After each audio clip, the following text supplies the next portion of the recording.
everyone. Welcome to KV teachers guild.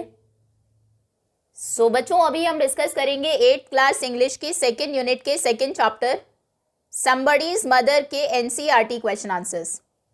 ये एक poem है जिसे लास्ट पार्ट में हमने पढ़ा और समझा.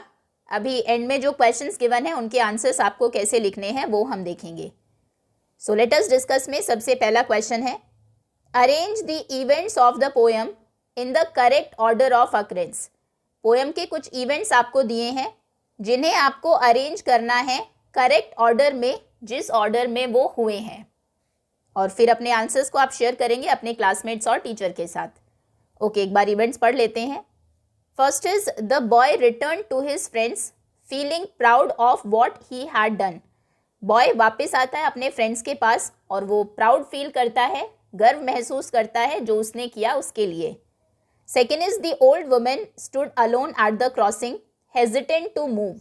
Old woman क्रॉसिंग के पास अकेली खड़ी है और वो हेजिटेट कर रही है, झिझक रही है मूव करने में. Next is a group of school boys passed by playing and laughing. वहाँ से स्कूल बॉयज का एक ग्रुप पास होता है जो खेलता है, खेलता हुआ जाता है और हंसता हुआ जाता है. Next is the boy offered to help the old woman cross the street. Boy ने ऑफर किया ओल्ड वुमेन को स्ट्रीट क्रॉस कराने के लिए. Next is the women prayed for the boy who helped her. Women ने pray किया उस boy के लिए जिसने उसकी हेल्प की. Next is the children hurried past the old women without offering help. बच्चे जल्दी से वुमेन के पास से निकल जाते हैं बिना उसको हेल्प ऑफर किए, बिना उसकी मदद किए. Next is the women placed her hand on the boys arm. Women अपने हाथ को रखती है बॉय की आर्म पर and he guided her safely across the street. और वो उनको गाइड करता है सेफली स्ट्रीट को क्रॉस करने में. Next is the boy thought about his own mother. Boy अपनी खुद की मदर के बारे में सोचता है and hope someone would help her one day. और उम्मीद करता है कि कोई उनको भी ऐसे ही एक दिन हेल्प करेगा. ओके, तो सबसे पहले कौन सा इवेंट हुआ था जहाँ से पोएम की स्टार्टिंग हुई? एक ओल्ड वुमेन थी जो क्रॉसिंग के पास अकेली खड़ी हुई थी और वो मूव करने में डर रही थी. तो ये होगा हमारा event number 1. The old women stood alone at the crossing hesitant to move. उसके बाद वहाँ से स्कूल बॉयज़ का एक ग्रुप आता है खेलते हुए, हंसते हुए. A group of school boys passed by playing and laughing. वो वहाँ से गुजर जाते हैं सभी बच्चे बिना वुमेन को हेल्प ऑफर किए. The children hurried past the women without offering help. फिर एक बॉय है जो हेल्प ऑफर करता है वुमेन को to cross the street. The boy offered help to women, old women cross the street. Then वो help करने के बाद वापस आता है अपने फ्रेंड्स, नहीं, उससे पहले वुमेन उसकी आर्म पर अपना हाथ रखती है और वो उनको सेफली रोड को क्रॉस करने में हेल्प करता है. ये है number 5th event. Then number 6, वो बॉय अपने फ्रेंड्स के पास आता है, बहुत प्राउड फील करता है खुद पर of what he had done. Number 6. Then boy अपनी मदर के बारे में सोचता है और आशा करता है, होप करता है कि someone would help her one day. कोई उनकी भी हेल्प करेगा किसी दिन जब उनको ज़रूरत होगी और वो उनके पास नहीं होगा. ये है event number 7. And finally old women pray करती है उस बॉय के लिए जिसने उनकी हेल्प की है. ये है इवेंट नंबर 8. ओके, तो ये करेक्ट ऑर्डर ऑफ अकरेंस है 6, 1, 2, 4, 8, 3, 5 एंड 7. चलिए आगे आते हैं. Now fill in the blanks by choosing the correct word from the options given in the brackets. So the central theme of the poem is, poem की central theme क्या है? Kindness and empathy या फिर adventure and courage. Poem courage, हिम्मत के, adventure के बारे में नहीं है. इसमें हमें बताया गया है एम्पैथी के बारे में. एम्पैथी मतलब किसी दूसरे की जगह खुद को प्लेस करके सोचना, जिससे कि आप उनकी सिचुएशन को, आप उनकी फीलिंग को अच्छे से समझ सके. तो आप देखेंगे बॉय ने यही किया. उसने अपनी मदर को उनकी जगह रखकर देखा कि इन फ्यूचर मेरी माँ भी बूढ़ी होगी, जब मैं पास नहीं होऊंगा तो शायद कोई उनकी वैसे ही हेल्प करेगा. तो एम्पैथी को शो करता है, काइंडनेस को भी शो करता है क्योंकि बॉय ने हेल्प किया ओल्ड वुमेन को जो वीक थी, हेल्पलेस थी. ओके, सो ये यहाँ पर आप correct answer. Okay, kindness and empathy. Next, now the tone of the poem is, poem की टोन क्या है? Humorous and playful. प्लेफुल है, ह्यूमरस मतलब ह्यूमर, मजाक उड़ाना, हंसी मजाक की टोन है, या फिर सिंपैथेटिक एंड होपफुल।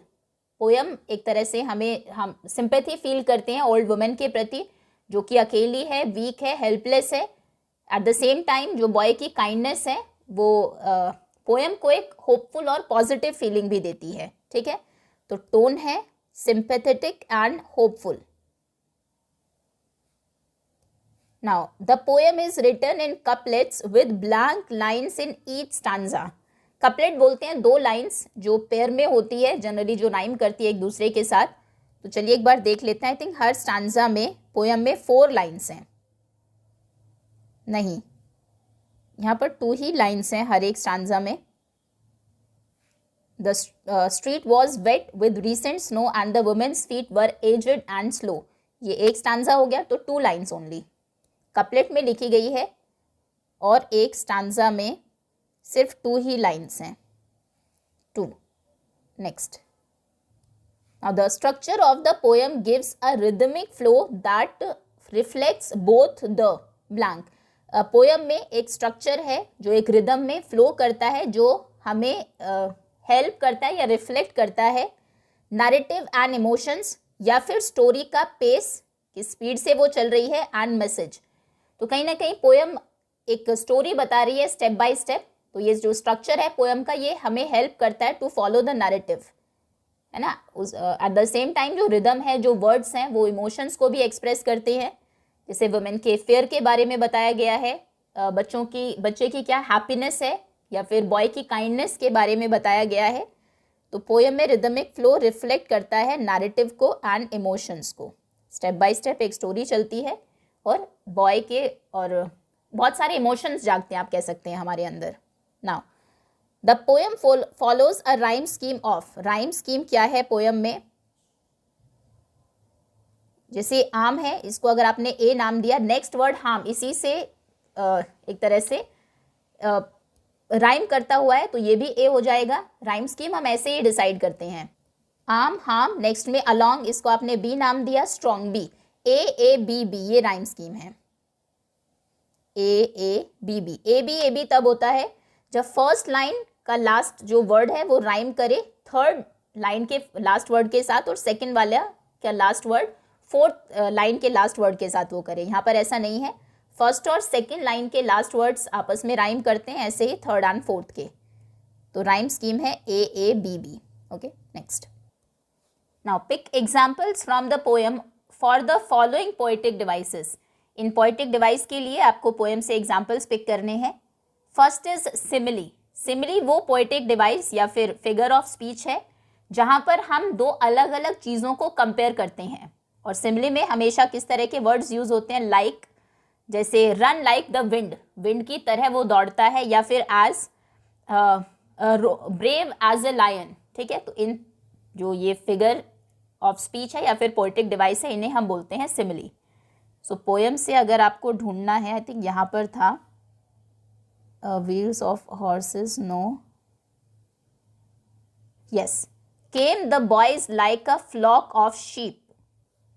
ये लाइन एग्जाम्पल है सिमिली का, कि जैसे शीप का फ्लॉक आता है वैसे ही झुंड आता है भेड़ों का, वैसे ही वो बॉयज आए। तो लाइक यहाँ पर आ गया, मतलब ये हो जाएगा सिमिली।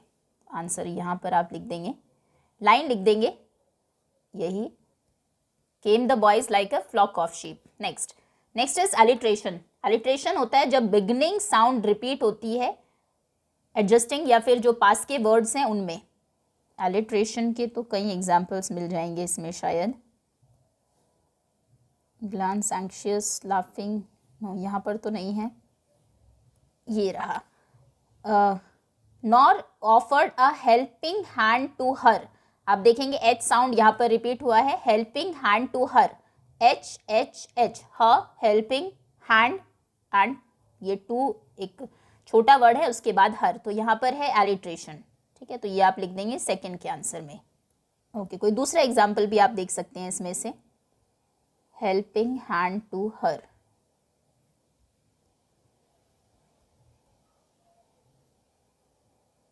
Next is repetition. कौन से वर्ड्स या कौन सी फ्रेजेस जनरली पूरे इसमें रिपीट हुई? आई थिंक समबडीज मदर, ये बहुत बार आया है इसमें, तो रिपीटेशन में ये आप लिख सकते हैं। यहाँ पर तो कोई भी जो रिपीटेशन पोएटिक डिवाइस है उसमें पोएट जब सेम वर्ड्स या साउंड या फिर फ्रेजेस को या लाइंस को एक से ज़्यादा बार यूज़ करता है, रिपीट करता है, उसे हम रिपीटेशन पोएटिक डिवाइस बोलते हैं। Old and grey, I think यहाँ पे होगा। For she is somebody's mother, then and somebody's mother bowed low her head. Okay, तो इसे आप रिपीटेशन का एक एग्जाम्पल मान सकते हैं, somebody's mother. Okay, now complete the following sentences appropriately explaining the imagery. Imagery वो पोएटिक डिवाइस है जिसमें राइटर या पोएट बहुत क्लियर और डिस्क्रिप्टिव वर्ड्स को लिखते हैं आपकी सेंसेस को, जो हमारी 5 सेंसेस हैं, sight, sound, smell, taste and touch, उनको अपील करने के लिए, जिससे कि उनको पढ़ के आप सीन को बिल्कुल विजुअलाइज कर सके, सीन आपको बहुत रियल और अलाइव फील हो, या फिर उसकी साउंड को, उसके टच को आप इमेजिन कर सके, अपने माइंड में एक पिक्चर पेंट कर सके, उसे हम बोलते हैं इमेजरी। ओके, सो फर्स्ट इसके कुछ पार्ट्स हैं। The poem uses imagery to describe scene of a bustling street. जो सीन था, बहुत बिजी स्ट्रीट थी, भीड़ भाड़ वाली स्ट्रीट थी, उसे डिस्क्राइब करने के लिए पोएम में इमेजरी को यूज किया गया है। We know this by the phrase. कौन सी फ्रेज यूज की गई है इसके लिए?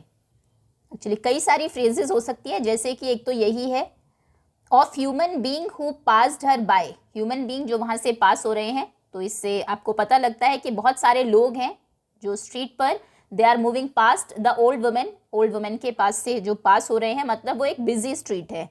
या फिर down the street with laughter and shout, glad in the freedom of school let out. Down the street, street पर हंसते हुए और शाउट करते हुए बॉयज़ का ग्रुप जा रहा है जो अभी स्कूल से फ्री हुआ है। तो जैसे ये लाइन आप पढ़ते हैं, आपके माइंड में एक पिक्चर पेंट हो जाती है बहुत सारे स्कूल के बच्चों की आते हुए। या फिर came the boys like a flock of sheep, जैसे भेड़ों का झुंड आता है वैसे ही बच्चे आ रहे हैं। ये भी इमेजरी के लिए यूज़ किया गया ताकि जो व्यूअर्स, जो रीडर्स हैं, वो इमेजिन कर सके उस सीन को। तो तीनों में से आप कुछ भी लिख सकते हैं, ये ज़्यादा बेटर है। Came the boys like a flock of sheep. आप देखेंगे कि इसमें सिमिली भी है, यहाँ पर कंपेयर भी किया गया बॉयज़ को फ्लॉक ऑफ शीप से, और यहाँ पर इसमें इमेजरी भी है। ठीक है, ये भी दिखा रहा है राइटर कि कितनी भीड़ है, सड़क जो है वो भीड़ भरी है, बस्लिंग स्ट्रीट है। तो ये लिख देंगे आप फर्स्ट के आंसर में। लिख नहीं रहे हैं हम नीचे, लेकिन होपफुली कॉन्सेप्ट आपको समझ में आ गया होगा। Next is the line the street was wet with recent snow. ये लाइन है कि स्ट्रीट जो है वो गीली थी, अभी रिसेंटली स्नोफॉल हुआ है। Suggest a cold and a blank weather emphasising the women's helplessness.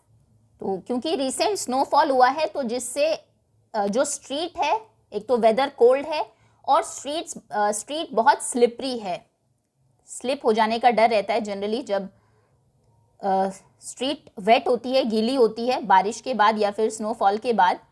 Emphasizing the, जो कि एम्फेसाइज कर रहा है वुमेन की हेल्पलेसनेस को, कि क्योंकि उसके लिए बहुत डिफ़िकल्ट है, डेंजरस है ऐसी रोड को क्रॉस करना जो अभी तक गीली है और स्लिपरी है। ओके, यहाँ पर आप हार्श वेदर या फिर डिफ़िकल्ट वेदर भी लिख सकते हैं, लेकिन स्लिपरी ज़्यादा बेटर है। Next, now complete the following sentences with suitable reason. Okay, so the poet repeats the phrase somebody's mother because it. Poet ने इस फ्रेज को रिपीट किया है, somebody's mother, वो किसी की मदर हैं। क्यों ऐसा उन्होंने किया? क्योंकि वो एम्फेसाइज करना चाहते हैं, ये दिखाना चाहते हैं कि हर मदर स्पेशल होती है और किसी के लिए इम्पॉर्टेंट होती है। वो जो ओल्ड वुमेन है वो भी किसी की मदर है, तो ये हमें रिमाइंड कराता है कि हमें उनको रिस्पेक्ट करना है, जैसे हम अपनी मदर को करते हैं, उनको केयर करना है। तो आप लिखेंगे, पोएट ने इसको एम्फेसाइज किया है, रिपीट किया है, बिकॉज इट शोज, ये दिखाता है, that every mother is special. सिर्फ आपकी नहीं, हर मदर स्पेशल है किसी के लिए। Every mother is special and important to someone, and important to someone. Okay, now complete the analogy. analogy में दो अलग अलग चीज़ों को हम कंपेयर करते हैं और बताते हैं कि कैसे वो एक जैसे हैं। जैसे ओल्ड वुमेन रिलेटेड है vulnerable and neglected in 2 word से, वैसे ही द यंग बॉय के लिए सिमिलरली आप कौन से वर्ड्स यूज करेंगे? ओल्ड वुमेन आप जानते हैं वीक है, हेल्पलेस है, वो खुद से स्ट्रीट को भी क्रॉस नहीं कर सकती है, नेग्लेक्टेड है, लोग उनको इग्नोर कर रहे हैं, कोई उनकी हेल्प नहीं कर रहा है। ऐसे बॉय के लिए कौन से 2 वर्ड्स हो सकते हैं? बॉय हेल्पफुल है, केयरिंग है, या फिर काइंड है, कंपैशनेट है। कोई भी 2 वर्ड्स आप लिख सकते हैं, हेल्पफुल लिख सकते हैं। The boy is kind and helpful, kind and helpful. Okay, चलिए next. Now let us think and reflect. Read the given extracts and answer the questions that follow. Extracts को रीड करना है, फिर क्वेश्चंस जो given है उनको answer करना है। So first is the women was old and ragged and grey. Women old है, बूढ़ी है, रैगेड मतलब उनके कपड़े फटे पुराने हैं, एंड ग्रे मतलब उनके ग्रे हेयर है, सफ़ेद बाल है, and bent with the chill of the winters day, क्योंकि सर्दी का दिन है तो उसकी चिल, बहुत ठंड की वजह से वो बेंड हो गई है, झुक गई हैं। The street was wet with a recent snow, recently snowfall हुआ है जिसकी वजह से सड़क गीली है, स्ट्रीट अभी तक वेट है, and the women's feet were aged and slow, और वुमेन के जो फीट है वो भी एजेड है, बूढ़े हो चुके हैं और स्लो है। ओके, क्वेश्चंस हैं। What does the phrase ragged and grey refer to?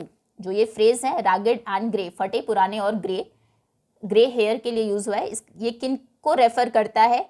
The women's emotional state that day, women की क्या इमोशनल स्टेट है, या फिर the women's old and worn out appearance, women की अपीयरेंस के बारे में आपको बता रहा है कि वो कैसी अपीयर हो रही है, कैसी दिख रही हैं। ओल्ड क्योंकि बाल सफ़ेद बता दिए आपको, एंड वॉर्न आउट भी है क्योंकि रैगेड उनके कपड़े फटे पुराने बता दिए। ठीक है, यही सही होगा इसमें। द वेदर कंडीशन आपको यहाँ पर नहीं, ये बताई गई है chill of the winters day. ठीक है, इसमें वेदर कंडीशन का जिक्र नहीं है रैगेड और ग्रे में। Colour of the street and surrounding, street और सराउंडिंग के कलर के लिए भी ये यूज़ नहीं किया गया है। ये फ्रेज यूज़ की गई है वुमेन के ओल्ड और वॉर्न आउट अपीयरेंस को शो करने के लिए। तो इसमें करेक्ट होगा option B. Okay, next. Now complete the following sentence with a suitable reason. Sentence को कंप्लीट करिए एक सुटेबल रीजन से। The women was bent, women झुकी हुई है, बुढ़ापे में जैसे होते भी है लोग वीक हो जाते हैं, झुक जाते हैं। With the chill of the winters day, सर्दी के दिन की ठंड की वजह से। बिकॉज शी वॉज, वो कैसी है? She was weak and cold, एक तो उन्हें ठंड लग रही है इसलिए क्योंकि विंटर का दिन है, और वो ओल्ड बूढ़ी भी हो गई हैं, वीक हो गई हैं उस वजह से। ठीक है, वीकनेस की वजह से और ठंड की वजह से वो बेंट है, झुकी हुई हैं। Now identify the fact and opinion from the following sentences. In sentences में से कौन सा फैक्ट है, एक सच बात है, और कौन सा ओपिनियन है, अपना जो ओपिनियन है राइटर का वो है। The women was wet, the street was wet with recent snow, street गीली है रिसेंट स्नो की वजह से, ये तो फैक्ट है, इसमें राइटर का कोई ओपिनियन नहीं है।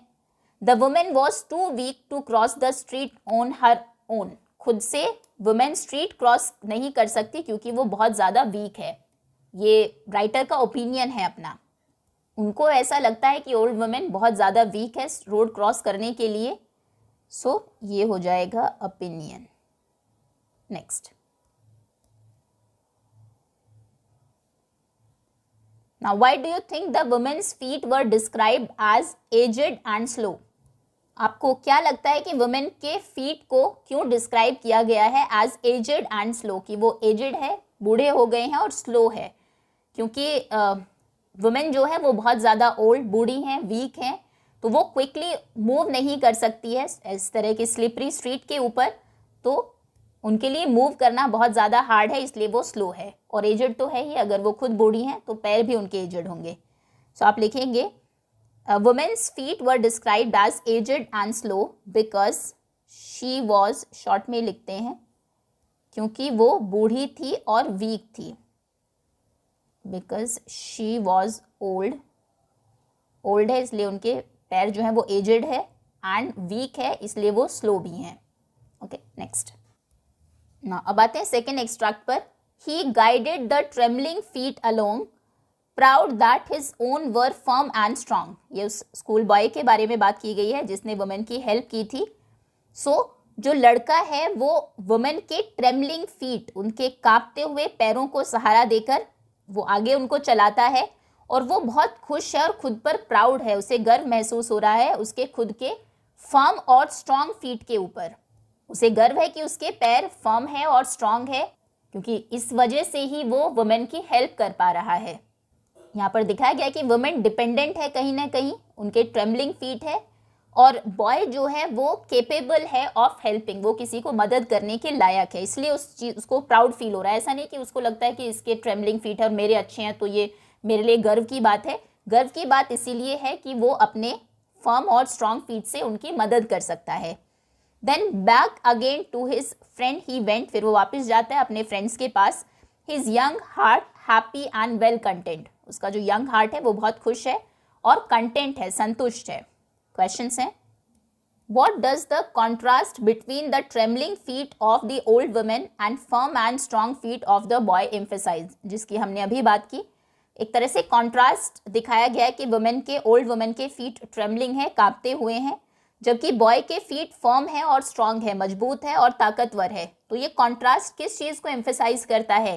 ये एम्फेसाइज करता है कि वुमेन जो है वो डिपेंडेंट है, वीक है, जबकि बॉय जो है वो स्ट्रांग है and capable of helping, help करने के लायक है। So it shows, it emphasises, ये इस बात पर एम्फेसाइज करता है, इसलिए कॉन्ट्रास्ट राइटर ने यूज़ किया है, emphasises that the women is dependent, वो दूसरों पर निर्भर है, and the boy is capable of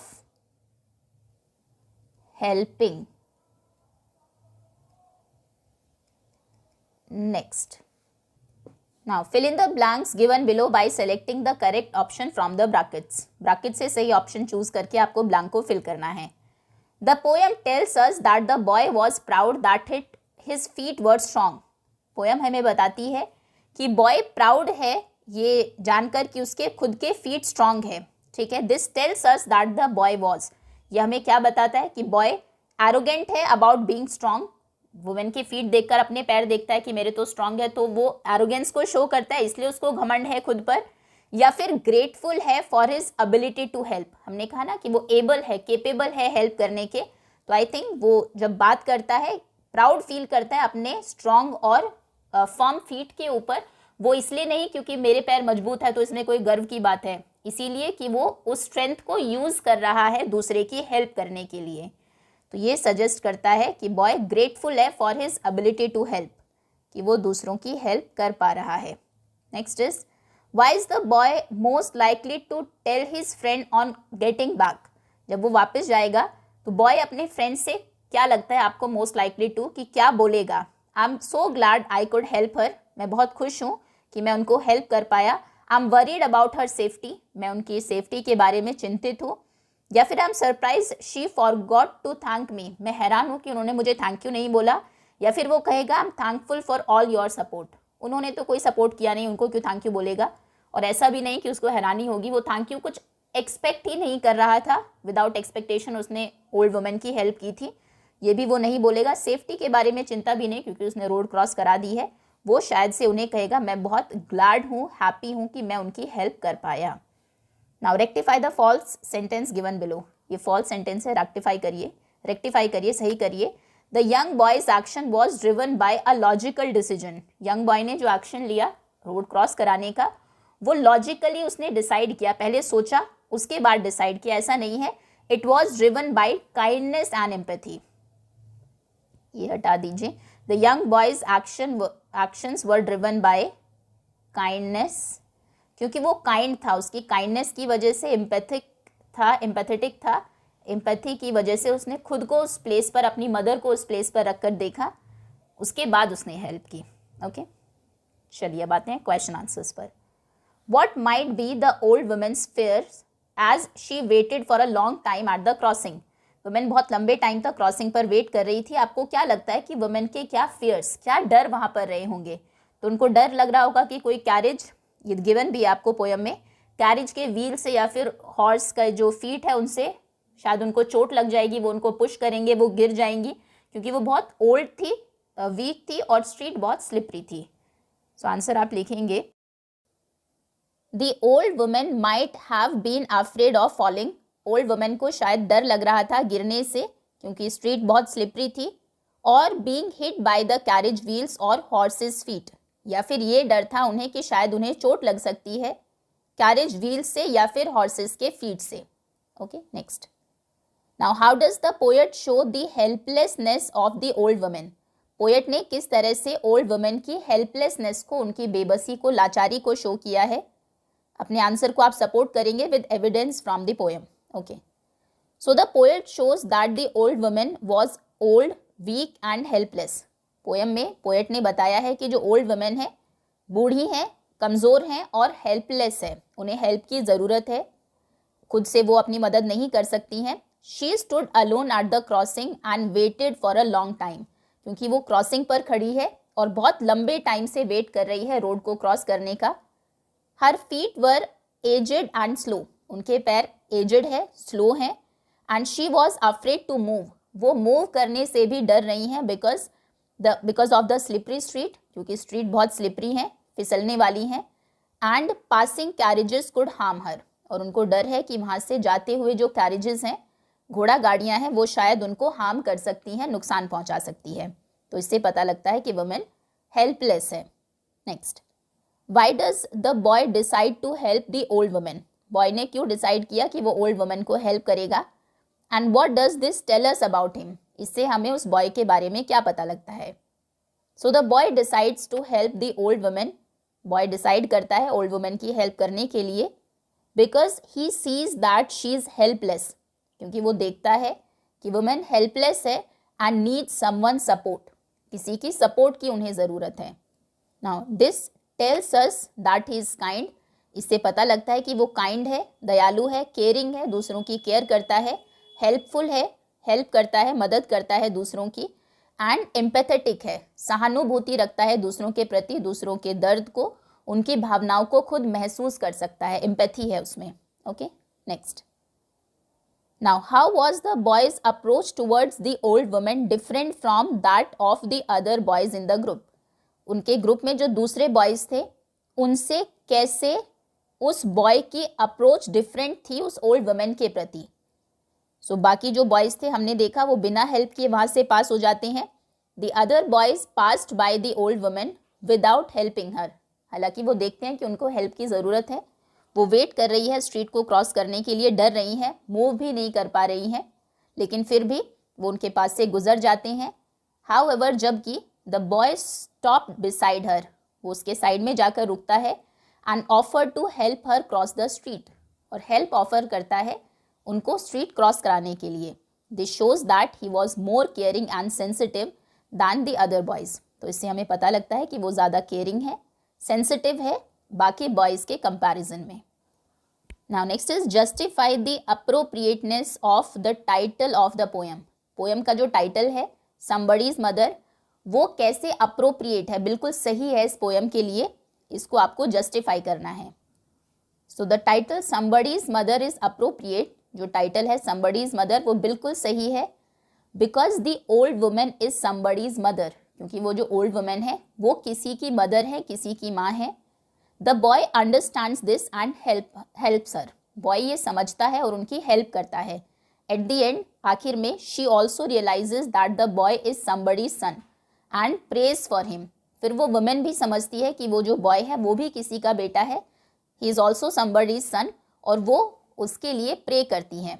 the title highlights the importance of kindness, respect and empathy, तो टाइटल हाईलाइट करता है कि क्यों बहुत ज़रूरी है हमारी लाइफ में काइंडनेस, कि हम दयालु हों दूसरों के प्रति, रिस्पेक्ट करें और सबसे एम्पैथी रखें। Okay, next. Now what does the poem suggest about the role of empathy and humanity in society. Society में इंसानियत का होना, एम्पैथी का होना, सहानुभूति का होना बहुत ज़रूरी है। कैसे इस पोएम में ये सजेस्ट किया गया है, बताया गया है। So the poem suggests that empathy and humanity make society kinder and better. Poem में बताया गया है कि कैसे जब हम एम्पैथी रखते हैं दूसरों के प्रति, ह्यूमैनिटी को शो करते हैं, तो उससे सोसाइटी और ज़्यादा काइंडर बनती है और बेटर सोसाइटी बनती है। We should understand the difficulties of others, हमें दूसरों की जो मुश्किलें हैं, प्रॉब्लम्स हैं, उनको समझना चाहिए। And help them whenever they need us, उनकी हेल्प करनी चाहिए जब भी उन्हें हमारी ज़रूरत हो। Specially the elderly and helpless, specially वो लोग जो बूढ़े हैं या हेल्पलेस है, जो खुद की मदद नहीं कर सकते हैं, आप कह सकते हैं जो असहाय है। A small act of kindness can bring happiness and hope to someone's life, आपका छोटा सा काइंडनेस का एक्ट किसी की लाइफ में खुशियाँ और उम्मीद लेकर आ सकता है। ओके, नेक्स्ट, चलिए आगे आते हैं। Now let us learn. Now the grid given below has the antonyms of the words from the text, आपके टेक्स्ट में जो वर्ड्स हैं इस ग्रिड में उनके ऑपोजिट वर्ड्स आपको दिए हैं। Locate these words in the grid, grid में उन वर्ड्स को आपको लोकेट करना है। वो वर्ड्स हॉरिजॉन्टली भी मिल सकते हैं आपको, वर्टिकली भी मिल सकते हैं या डायगोनली भी मिल सकते हैं। One example has been done for you, एक एग्जाम्पल आपके लिए दिया भी है। You may refer to a dictionary, आप एक डिक्शनरी को भी रेफर कर सकते हैं। जैसे वर्ड्स देख लेते हैं। फर्म, फर्म मतलब होता है मजबूत। मीक, मीक मतलब एक तरह से बहुत शांत या फिर डरपोक आप कह सकते हैं। मैरी मतलब खुश। काइंड यानी कि दयालु।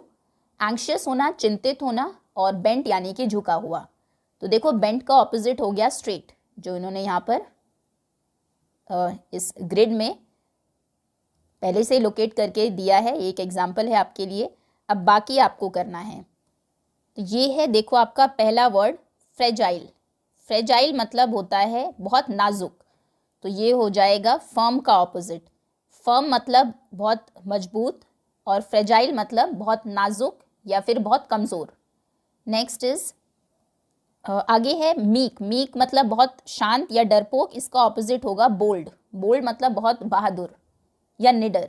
Next is Mary. मैरी मतलब खुश, खुश इसका होगा सैड। देखो ये है sad, SAD। Next is kind. Kind मतलब दयालु, ये है इसका ऑपोजिट क्रूअल, CRUEL, क्रूअल, जिसमें बिल्कुल भी दया ना हो, निर्दयी। नेक्स्ट इज एंग्शियस, बहुत चिंतित, इसका हो जाएगा काम, नो, ये है CALM, काम मतलब बिल्कुल शांत। और बेंट का तो स्ट्रेट आपको दिया ही है, ठीक है। ये ऑपोजिट वर्ड्स हो गए। Firm, fragile, meek, bold, merry, sad, kind, cruel, anxious, calm. चलिए आगे आते हैं। Now match the words from the text given below in column 1 with the underline phrase in column 2। आपको कॉलम 1 में कुछ वर्ड्स दिए हैं जिनके मीनिंग है सेकेंड कॉलम में, जो अंडरलाइन वर्ड्स हैं उनमें आपको मैचिंग करनी है। ओके, एक बार सभी वर्ड्स हम देख लेते हैं। फर्स्ट इज हेसन, हेसन्ड, इसमें TE साइलेंट रहेगा। हेसन मतलब होता है जल्दी करना, तेजी से कोई काम करना। नेक्स्ट इज हीडेड, हीडेड मतलब मान लेना या फिर ध्यान लगाना, मन लगाना। नेक्स्ट इज स्टिर, स्टिर करना मतलब घोलना या मिलाना। नाउ लेंड, लेंड मतलब किसी की हेल्प के लिए किसी को कुछ देना, वैसे लेंड मतलब उधार देना भी होता है। नेक्स्ट इज पाइल्ड, पाइल्ड मतलब ढेर लगा हुआ। और ऑफर करना यानी कि किसी की हेल्प करना। Okay okay, now the mother heard the baby move slightly in the cradle at night. Mother ने देखा कि जो बेबी है वो स्लाइटली मूव हुआ है, थोड़ा सा हिला डुला है क्रेडल में, उसके पालने में रात को। तो स्लाइटली मूव करने को हम बोलते हैं स्टिर करना। ये यहाँ पर आप लिख देंगे स्लाइटली मूव, यहाँ से मैचिंग करेंगे stir. Next is it is our duty to give support to the poor. गरीब लोगों को सपोर्ट करना हमारी ड्यूटी है। गिव, गिव के लिए होगा to give support, to lend, yes, lend करना, सपोर्ट देना। Okay, next the students worked quickly, students ने जल्दी से काम किया to complete the project and submit it on time, ताकि वो प्रोजेक्ट को कंप्लीट कर सके, टाइम पर सबमिट कर सके। तो क्विकली करने का मतलब है हेस्टन, जल्दी से कोई काम करना, हेस्ट मतलब जल्दी। नेक्स्ट है all the boxes were kept in a heap, सारे बॉक्सेस ढेर में रखे हुए हैं एट वन प्लेस, तो इसे कहेंगे हम पाइल, पाइल अप होना यानी कि हीप में ढेर में रहना, रखना, ढेर लगना। या फिर दे केम फॉरवर्ड, वो आगे आए, टू हेल्प अस, हमें हेल्प करने के लिए, when we were in need, जब हमें ज़रूरत थी। केम फॉरवर्ड, आगे आए, मतलब ऑफर किया उन्होंने एक तरह से, यहाँ पर मैचिंग होगी ऑफर्ड से। The standard people were brought to the safety, the stranded people, sorry, stranded हम बोलते हैं उन लोगों को जो कहीं फंसे होते हैं, ठीक है, जिनको हेल्प की ज़रूरत होती है। People were brought to safety because they paid attention to our advice. Standard लोगों को, फंसे हुए लोगों को सेफली लाया गया बाहर क्योंकि उन्होंने हमारे एडवाइस पर ध्यान दिया। टू पेड अटेंशन, उसको हम कहेंगे हीडेड, तो इसकी मैचिंग होगी यहाँ से, ठीक है। वर्ड मीनिंग पहले भी हमने देख लेते। हेस्टन मतलब जल्दी करना, वर्क क्विकली। हीडेड ध्यान देना, पेड अटेंशन। स्टिर करना, मिलाना या थोड़ा हिलाना। Move slightly. Lend to give help to someone. Piled यानी कि केप्ट इन अ हीप, ढेर लगना। ऑफर करना यानी कि केम फॉरवर्ड, आगे आकर मदद करना। Okay, next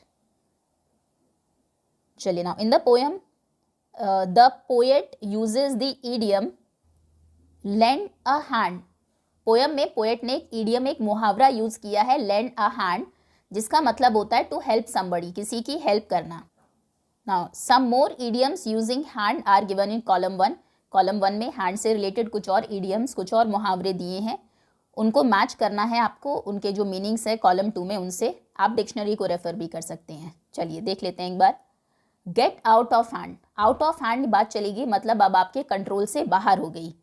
try your hand eight something, किसी चीज़ में अपना हाथ आजमाना, जिसको आप हिंदी में कहते हैं, मतलब कोई काम को करने की कोशिश करना।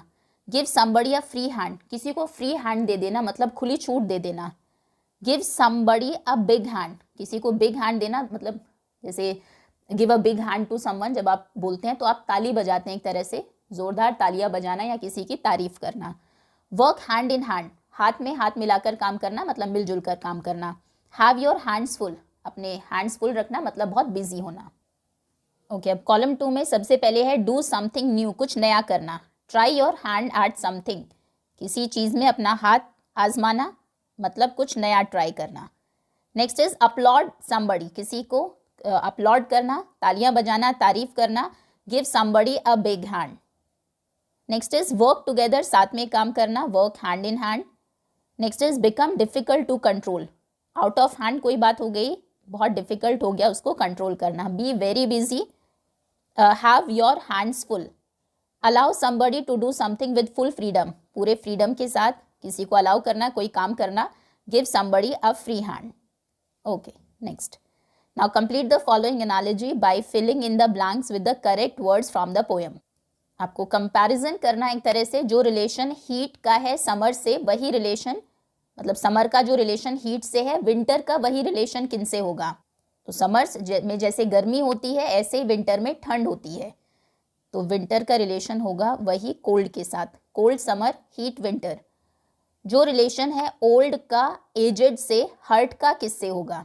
हर्ट जैसे, अच्छा ओल्ड और एजेड लगभग सेम सिनोनिम्स हैं, सेम मीनिंग वाले वर्ड्स हैं। ऐसे हर्ट और हार्म, हर्ट करना, किसी को हार्म करना, चोट पहुंचाना, दोनों ही सिमिलर मीनिंग वर्ड्स हैं। विस्पर्ड, शाउटेड, विस्पर करना, फुसफुसाना, शाउट बिल्कुल ही ऑपोजिट हो गया। ऐसे ही हम्बल का ऑपोजिट क्या हो जाएगा? हम्बल का ऑपोजिट होगा प्राउड, प्राउड करना, घमंड करना खुद पर। नेक्स्ट है आइज, आइज का रिलेशन किसके साथ होगा? जैसे लेग्स का वॉक, लेग्स का काम है वॉक करना, ऐसे आइज का काम क्या होगा? टू सी, सी।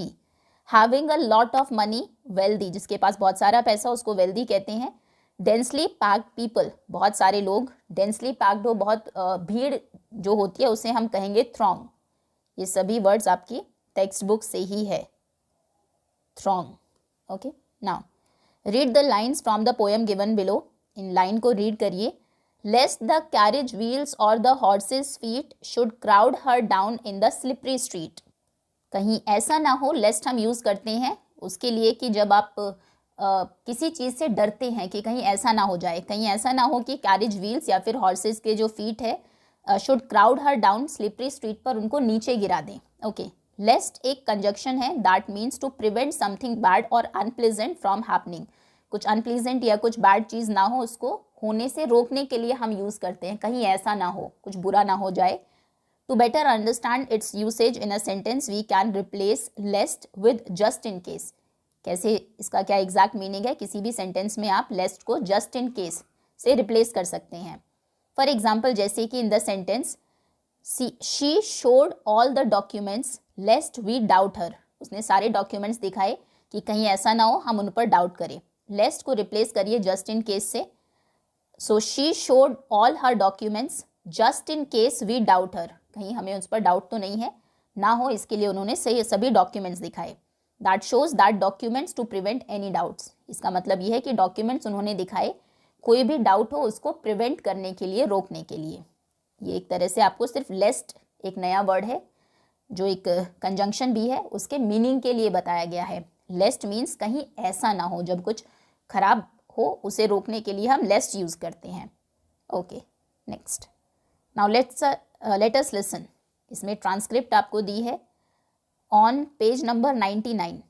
आप एक वुमेन को सुनेंगे जो स्पेशल ब्रॉडकास्ट को रीड कर रही है of a news. As you listen, जब आप सुन रहे होंगे, अरेंज करिए इन पिक्चर्स को करेक्ट सीक्वेंस में of the events that took place. Okay, तो ये आपकी ट्रांसक्रिप्ट है. चलिए एक न्यूज़ के ब्रॉडकास्ट को सुनते हैं. Now for the special broadcast, we bring you the story of a young hero whose courage has captured the nation's heart. On a fateful morning in Rajouri, young Rohan Ramchandra Bahir, a 15-year-old student, became a local hero when he fearlessly saved the life of a woman who had fallen into the Domri River while washing clothes. The 43-year-old woman was struggling to stay afloat in the strong currents when Rohan, without a moment's hesitation, leapt into the river, putting his own life at risk. तो special broadcast में हम एक young hero की कहानी सुनेंगे जिसने देश का दिल जीत लिया. तो एक सुबह यंग रोहन रामचंद्र बाहिर, जो कि एक 15-year-old स्टूडेंट है, वो लोकल हीरो बन गया जब उसने बिना डरे एक वुमेन की लाइफ बचाई. वुमेन जो कि डोमरी रिवर में गिर गई जब वो कपड़े धो रही थी.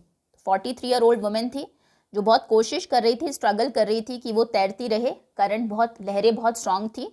तो रोहन ने बिना सोचे, बिना हेजिटेट किए, ही लेफ्ट इनटू द रिवर में छलांग लगाई, अपनी खुद की लाइफ एट रिस्क पर रखकर. With great determination and courage, Rohan manage to reach the women and pull her to safety despite the dangerous conditions of the river. River की कंडीशन बहुत डेंजरस थी. हमने देखा बहुत स्ट्रांग करंट, लहरें थी उसमें, लेकिन फिर भी वो वुमेन तक पहुंचा और सेफली उसने उनको बाहर निकाला. जो ऑनलुकर्स थे, देखने वाले थे, जिन्होंने विटनेस किया इस इंसिडेंट को कि स्टूडेंट ने जान बचाई है, they were in awe of the young boys bravery. वो बहुत हैरान थे यंग बॉय की ब्रेवरी, बहादुरी को देखकर. Rohan selfless act did not go unnoticed. उसने जो एक्ट किया सेल्फलेस एक्ट था, ये अननोटिस नहीं गया. ऐसा नहीं कि किसी ने उसको नोटिस नहीं किया. उनका जो इनक्रेडिबल करेज थी, हिम्मत थी, was recognized at Vijay Bhavan where he was honored with the prestigious Pradhan Mantri Rashtriya Bal Puraskar 2023 by the President of India Draupadi Murmu. अब इसके लिए उन्हें प्रधानमंत्री राष्ट्रीय बाल पुरस्कार दिया गया 2023 में. ये एक रियल इंसिडेंट है जो देश की राष्ट्रपति द्रौपदी मुर्मू ने दिया. The remarkable young boy is now a symbol of heroism in his community. अपनी कम्युनिटी के लिए वो जो यंग बॉय था वो एक हीरोइज्म का सिंबल था. And his story is an inspiration to all. उसकी कहानी सभी के लिए इंस्पिरेशन थी. We commend Rohan for his bravery and for showing that age is no barrier when it comes to saving lifes. तो हम रोहन की ब्रेवरी को कमेंट करते हैं, उसकी सराहना करते हैं, जिसने हमें बताया कि जब हमें किसी की जान बचानी हो तो उसमें कोई भी उम्र नहीं देखी जाती. चलिए अब इनको सीक्वेंस में लगाना है आपको. तो सबसे पहले तो ये वुमेन है, यहाँ पर बाहर हैं, शायद से हाँ कपड़े धो रही थी. ये होगा हमारा फर्स्ट पिक्चर, फर्स्ट इवेंट एक तरह से. देन वो पानी में गिर जाती हैं, ये होगा, या फिर ये नहीं, बचाने के बाद की तो नहीं होगी. हाँ, यहाँ पर वो पानी में गिर गई हैं. अभी दोनों बाहर है. ये रोहन है, ये वो 43-year-old वुमेन है. सेकेंड ये पिक्चर है. देन उसके बाद वो बहुत कोशिश कर रही है कि वो तैरती रहे. नंबर 3 हेल्प मांग रही हैं शायद. देन जो रोहन है वो जंप करता है पानी में उनको सेव करने के लिए. नंबर 4 वो उनको बाहर निकालता है. नंबर 5 और फाइनली उनको बाल पुरस्कार मिलता है ऑफ 2023, जो कि हमारे देश की राष्ट्रपति द्रौपदी मुर्मू देती हैं। ओके, ये करेक्ट ऑर्डर है 3, 5, 1, 6, 4 and 2। Now you will once again listen to the special broadcast of the news. फिर से एक बार ध्यान से सुनिए ब्रॉडकास्ट को। जब आप सुनेंगे, complete the following sentence with 1 और 3 एग्जैक्ट वर्ड्स। कुछ एग्जैक्ट वर्ड्स में 1, 2 या 3 वर्ड्स में आपको ब्लैंक को फिल करना है। So the women was having a difficult time staying afloat due to the. Women बहुत मुश्किल उनको हो रहा था फ्लोट करने में, क्योंकि because of the strong current, क्योंकि करंट यानी कि लहरें बहुत स्ट्रॉन्ग थी। करंट यहाँ पर वो इलेक्ट्रिसिटी वाला करंट नहीं है, strong current. Okay, next, Rohan left into the river. Rohan jump करता है, लीप करता है रिवर में to save the women without any hesitation. बिना हेजिटेट किए वो जंप करता है वुमेन की लाइफ को सेव करने के लिए, hesitation. Next is Rohan's act of bravery was witnessed by. Rohan का जो एक्ट ऑफ ब्रेवरी था उसे किसने देखा? बाय द ऑन लुकर्स, जो लोग उस इंसिडेंट को देखने वाले थे, दर्शक थे। ऑन लुकर्स हम बोलते हैं उन लोगों को जो किसी घटना में शामिल नहीं होते, उसका हिस्सा नहीं बनते हैं, सिर्फ बाहर खड़े होकर उसको देखते रहते हैं, उन्हें कहते हैं on lookers. Rohan was honoured at the विज्ञान भवन for his incredible courage and. Rohan को ऑनर किया गया, सम्मान दिया गया उनकी इनक्रेडिबल करेज, हिम्मत के लिए और सेल्फलेसनेस के लिए, क्योंकि बिना खुद का सोचे, सेल्फलेसनेस, उन्होंने उस वुमेन की हेल्प की।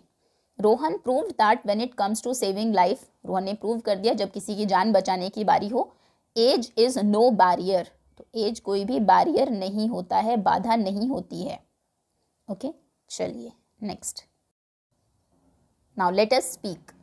Read aloud the list of words from the poem that and in ED. ये पोएम से कुछ वर्ड्स आपको दिए हैं जो ईडी पर एंड होते हैं। एज यू रीड, जब आप इनको रीड कर रहे होंगे, focus on the final sound of each word. हर एक वर्ड की फाइनल साउंड क्या है वो आपको उस पर ध्यान देना है। And place them in appropriate columns. सही कॉलम में उनको आपको प्लेस करना है। एक एग्जाम्पल आपके लिए दिया भी है, जैसे कुछ की एंड में आएगी इड की साउंड, जैसे रैगड। रैगड नहीं है ये, रैगड होता तो डी की साउंड में जाता, ये है रैगड। इड, इड की साउंड आई लास्ट में। हीडेड, हीडेड में भी वैसे इड है कहीं ना कहीं, हीडेड, इड नहीं है, एड आता है वैसे इसमें, हीडेड। पॉज्ड, पॉज्ड तो ट की साउंड आई है लास्ट में, पॉज्ड नहीं होता है, पॉज्ड। ओके, चलिए नेक्स्ट है एजड। एज्ड नहीं होता है, एजड होता है, तो यहाँ पर आई डी की साउंड आएगी, एज्ड, एजड, ठीक है। वेटेड, वेटेड में भी इड है, वेटेड। नेक्स्ट, हेडेड में एड हो गया। ऑफर्ड, ऑफर्ड में भी डी है।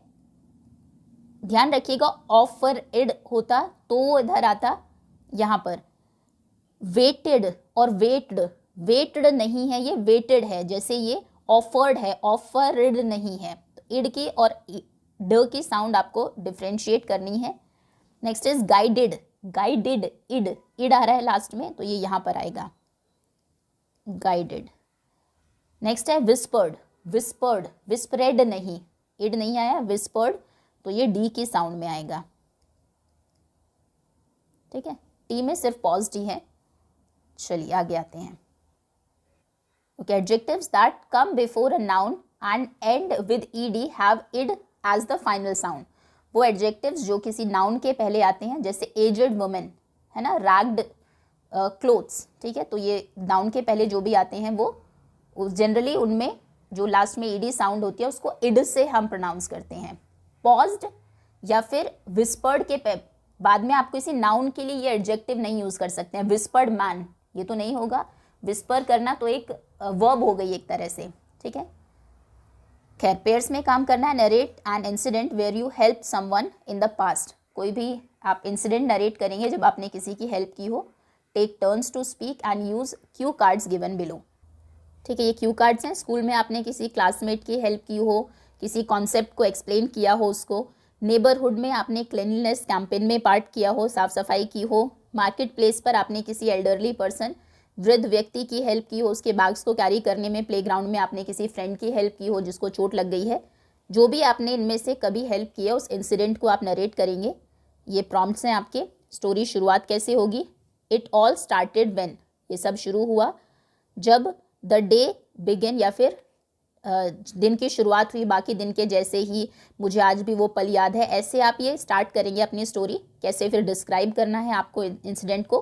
For example, it all started when, या फिर चलो इट ऑल स्टार्टेड व्हेन, ये सब शुरुआत हुई when I saw an elderly woman carrying several heavy bags at the market. शुरुआत तब हुई जब मैंने देखा कि एक वुमेन बहुत सारे हैवी बैग्स को कैरी कर रही है। इस क्यू कार्ड को हम फॉलो कर रहे हैं। At that moment I realised, उस मोमेंट पर मुझे रियलाइज हुआ, एहसास हुआ that she needed some help, कि उसको किसी हेल्प की ज़रूरत है। I went to her and offer to carry her bags, मैं उनके पास गया, मैंने ऑफ़र किया उनको कि क्या मैं आपके बैग्स कैरी कर सकता हूँ। देन शी स्माइल्ड, उन्होंने स्माइल किया, एंड थैंक्ड मी, मुझे थैंक यू बोला। आई फेल्ट, बिगनिंग तो हमने कर दी है ना, I felt very happy and satisfied after helping her, help करने के बाद मैं बहुत हैप्पी और सेटिस्फाइड फील कर रहा था। Then from that day on, उस दिन के बाद, I always try to help elderly people whenever they need support, मैं हमेशा हेल्प करता हूँ बूढ़े लोगों की जब भी उनको सपोर्ट की ज़रूरत होती है। And then this experience taught me the value of kindness and helping others. ठीक है, इस तरह से ये कोई इंसिडेंट बोलना है आपको। It all started when, at that moment I realised, from that day on I did this, और ये एक्सपीरियंस ने मुझे क्या सिखाया। ज़रूरी नहीं है कि आप सभी यूज़ करें, कुछ एक को यूज़ करके। Okay, next, now let us right a diary entry of a day you help someone in the need. जब आपने किसी की हेल्प की हो, ज़रूरतमंद की, उसके लिए आपको एक डायरी एंट्री लिखनी है। ये पॉइंट्स उसमें आप इंक्लूड करेंगे। स्टार्ट करिए sentence describing the day, mention करिए किसकी आपने हेल्प की, एक्सप्लेन करिए सिचुएशन को in which other person needed help, जिसमें दूसरों को हेल्प की ज़रूरत थी।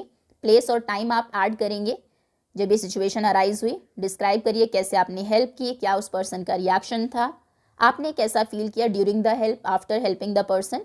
फिर कंक्लूड करना है by mentioning why you would do something like this again, आप फिर से क्यों इस तरह का कोई काम करना चाहेंगे। देखिए, ये आपकी डायरी एंट्री का फॉर्मेट है। इस तरह से आप लिखते हैं। डेट लिखेंगे पहले लेफ्ट कॉर्नर में, डे किस टाइम आप लिख रहे हैं। देन डियर डायरी, या डायरी का कोई नाम अगर आपने दिया है वो भी लिख सकते हैं, डियर मिनी या कुछ भी। Dear diary, today I feel it was a special day, आज मुझे लगता है कि दिन बहुत स्पेशल था आज का। इन द इवनिंग, शाम को, I saw an elderly man trying to carry some heavy bags near the market, market के पास में मैंने देखा कि एक एल्डरली मैन, बूढ़ा आदमी है जो बहुत सारे हैवी बैग्स को कैरी करने की कोशिश कर रहे हैं।